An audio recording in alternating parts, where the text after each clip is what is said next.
If you live in Charlotte and you still listen to the radio, what I'm about to tell you may come as a surprise. Last week, WDAV Classical Public Radio became the first ever classical station to top a Nielsen PPM chart. No other classical radio station in the United States has ever done something like this, so it's kind of a big deal.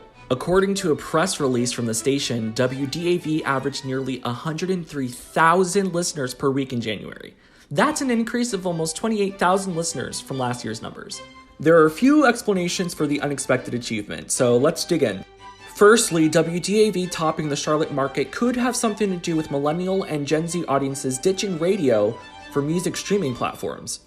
Without those two audiences, pop, alternative, and hip-hop stations could have seen a decrease in listeners. That would allow another station with an older, yet more consistent audience to catch up. But that theory wouldn't explain WDAV's growth. Again, their numbers this year were up 28,000 listeners from last year's. So another explanation could be that we're maybe seeing the popularization of classical music beyond WDAV's expected audience. This could be thanks to a revival in Gilded Age and Regency-related media, shows like Downton Abbey and The Crown, or more recently Bridgerton on Netflix and The Gilded Age on HBO Max. These are all shows that are pretty popular among millennial and Gen Z audiences, so it would make sense that these same audiences are beginning to gravitate towards music that reflects the media they enjoy. What do you think?